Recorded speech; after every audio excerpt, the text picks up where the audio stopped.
Welcome to our supplemental lesson from unit number 1. Today we're looking closer at the center.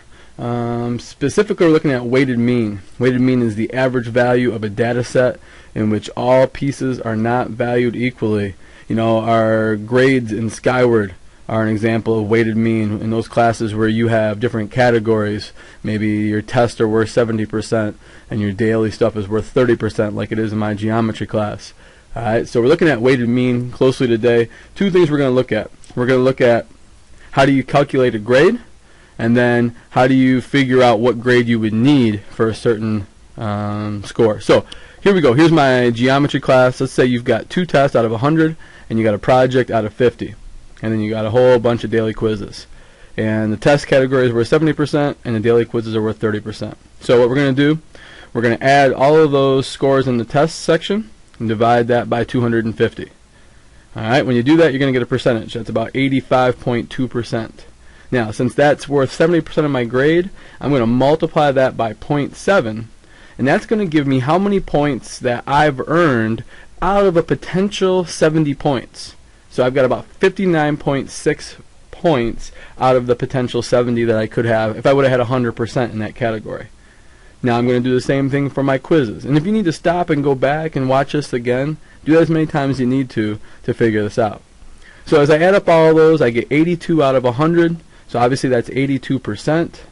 I'm going to multiply that by the 0.3. And that's going to give me 24.6. I earned 24.6 out of the potential 30 points I could have in the daily quiz category if I would have had 100%. So I'm going to take those two subscores, the 59.64 and the 24.6, add them together. 84.2% is what my grade would be. That's a weighted mean. Okay, again, go back and read this again or watch this again if you need to.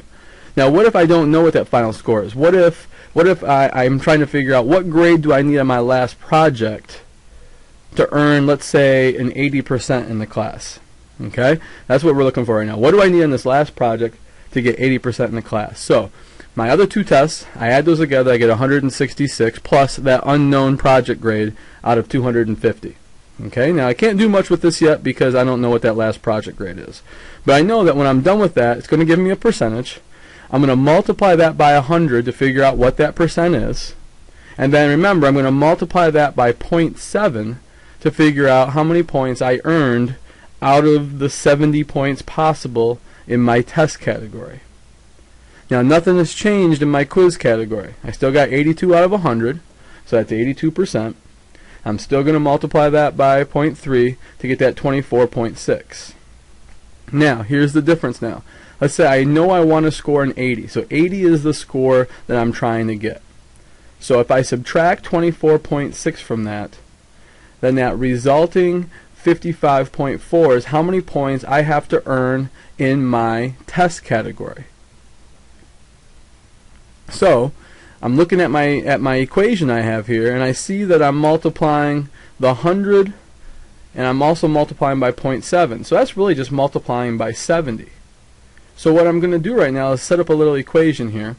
I've got 166 plus x over 250 times 70 equals 55.4.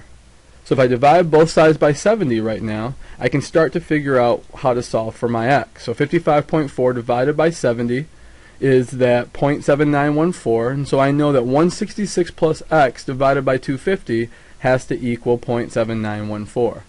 Now this is a pretty easy problem to solve. Multiply both sides by 250, and that's going to give me 197.86, and now I subtract 166, and it tells me that I've got to get 31.86, or roughly 32 out of 50 on my final project in order to get exactly 80% or just slightly higher for my overall class grade. You might want to watch this again because I know that's a little bit tricky to understand all that, and I went through it pretty quick.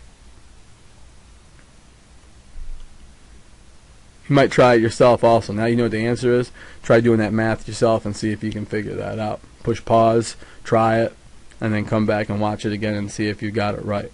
We'll do this in class as well. This will be part of your homework assignment, is to be able to calculate what would be needed to get a certain grade in a class.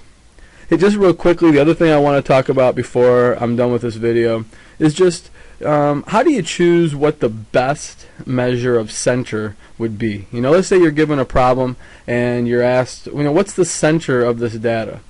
You know, how do you determine whether you're going to choose mean or median or even mode in some cases? And so you need to think about the context of the problem. You need to think about what key words are jumping out at you.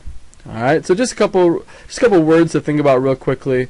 You know, if you're going to choose mode, it's probably because you've seen the word most, or most popular, or the favorite, or any of those superlative kind of words. You know, the best. All right, those are things you're thinking about when you're going mode. Obviously, with mean, you're going to look at things that have to do with average.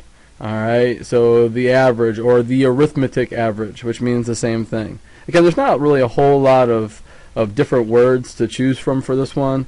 It has something to do with, hey, I'm going to add all these up and divide by how many I have, and I want to know that average score. Okay, and really the same thing can be said about median. Again, we're talking about middle, or you know, halfway point, or the midpoint, or something like that. You know, the 50th percentile would be another good one for median. So just be thinking about these. These are words that you might use, you know, to choose median. Okay, so it's real important. Read the questions carefully as you're doing problems with these. You know, which one am I going to choose to know which word you're gonna select. All right, so your homework assignment is going to be 3 parts. There's going to be the worksheet that you're given in class. All right, the worksheet you were given. Work on those problems. Those are just some good measures of center problems. I also have attached on plan book, you've got the weighted mean application to do.